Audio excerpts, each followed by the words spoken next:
के सन्नाटे को चीरती गोलियों की इन आवाजों ने पाकिस्तान के वजीर आजम शहबाज शरीफ की नींद उड़ा दी है।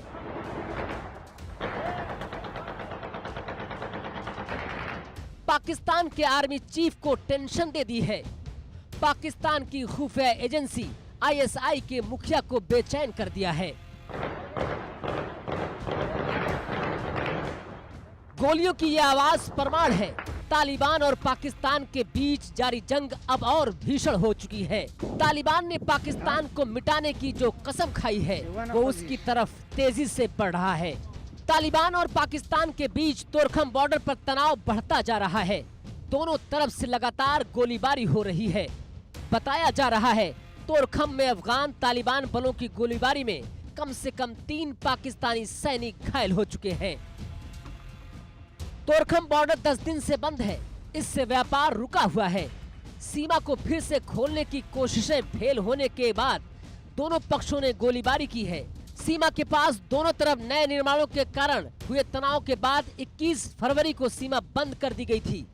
ऐसे में स्थानीय लोगों को एक तरफ व्यापार का नुकसान हो रहा है तो वहीं सुरक्षा को लेकर भी उनकी चिंता बढ़ती नजर आ रही है। लेकिन पाकिस्तान की परेशानी इतनी ही नहीं है। खैबर पख्तूनख्वा के नौशेरा जिले में दारुल उलूम हक्कानिया मदरसे में हुए आत्मघाती हमले में तालिबान के संस्थापक कहे जाने वाले दिवंगत मौलाना सामीउल हक के बेटे मौलाना हामिदुल हक की हत्या के बाद तनाव और बढ़ गया। ये हमला शुक्रवार को जुमे की नमाज के बाद किया गया। हमले की जिम्मेदारी आईएसकेपी ने ली, जो लगातार पाकिस्तानी सेना के इशारे पर तालिबान को निशाना बना रहे हैं। तालिबान ने मौलाना हामिदुल हक की हत्या के बदले की कसम खा रखी है।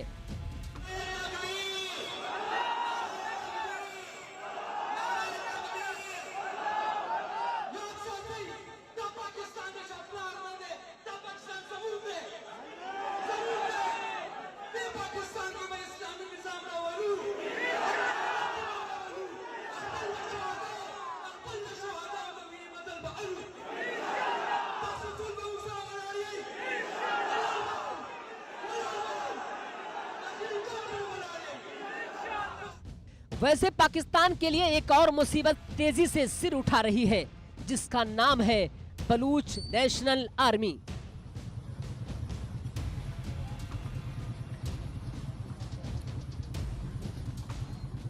बलूचिस्तान और सिंध प्रांत में एक्टिव छोटे बड़े ग्रुप एक साथ आ गए हैं। बताया जा रहा है Baloch liberation army, Baloch liberation front, Baloch Republican guards और सिंध देश क्रांति सेना पाकिस्तान के खिलाफ एक साथ ऑपरेशन शुरू करने को तैयार हो गए हैं।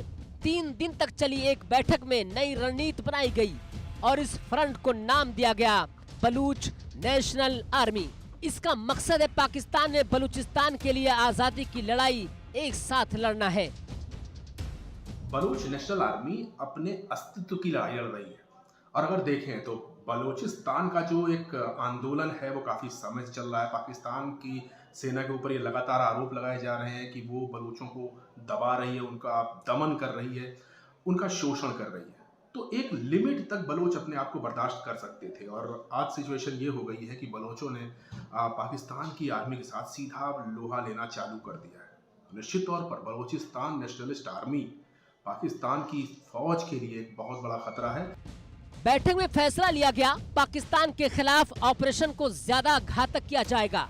मॉडर्न मिलिट्री वॉरफेयर के तहत गुरिल्ला ऑपरेशन को अंजाम दिया जाएगा। बलूचिस्तान के सभी महत्वपूर्ण हाईवे को ब्लॉक कर पाकिस्तानी सेना के लॉजिस्टिक और अर्थव्यवस्था को चोट पहुंचाई जाएगी। तो अब एक तरफ तालिबान है तो दूसरी तरफ बलूच और बीच में पाकिस्तान है।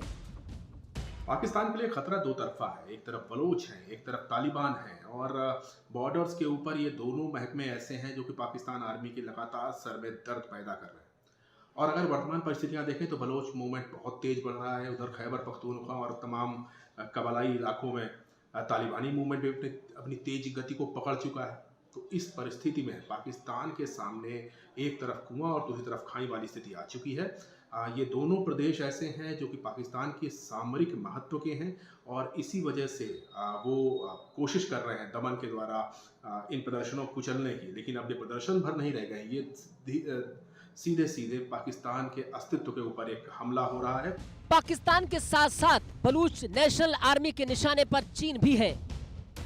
सीपैक के तकरीबन 122 अलग अलग प्रोजेक्ट बनाए जाने हैं, जिनमें hydro power project, dam, road rail network, special economic zone जैसी परियोजना शामिल हैं, जिनमें चीनी इंजीनियर और कर्मचारी काम कर रहे हैं। पहले भी ये बलूच विद्रोहियों के निशाने पर रहे हैं। चीनी इंजीनियरों और कर्मचारियों की सुरक्षा के लिए खैबर पख्तूनख्वा पुलिस ने नई सीपैक पुलिस यूनिट को तैनात किया था। साथ ही सेना की अतिरिक्त टुकड़ियों को भी प्रोजेक्ट में काम करने वाले चीनी इंजीनियरों और कर्मचारियों को सुरक्षा मुहैया कराने के लिए तैनात किया था। कई संवेदनशील साइट और जगह पर पाकिस्तान सेना की कमांडो यूनिट तैनात की गई है, लेकिन बलूचों के हमले जारी हैं और अब तो इनका नया गुट बन चुका है, जिससे चीन की सांसें जरूर अटक गई हैं। सबसे इंटरेस्टिंग एस्पेक्ट चाइना का है। अब चाइना के बारे में ये कह सकते हैं कि वो पाकिस्तान का बहुत बड़ा मित्र है, पाकिस्तान की हर तरह सहायता करने का वादा करता है, लेकिन फिलहाल चाहे बलोच नेशनलिस्ट मूवमेंट का वाकया देखें या फिर तालिबानों का अटैक देखें, हर जगह पर चाइना अपने आप को तटस्थ दिखाने की कोशिश करता है। यानी कि चाइना सीधे सीधे ये कोशिश कर रहा है दिखाने की कि वो व्यापार के लिए पाकिस्तान के साथ है, और व्यापार इस तरह का है जिसमें सिर्फ चाइना का फायदा हो और पाकिस्तान का शोषण किया जा सके।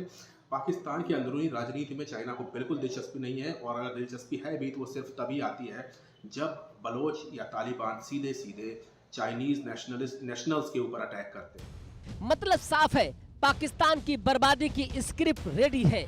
पाकिस्तान का बलूच और तालिबान के डबल अटैक से बचना असंभव है।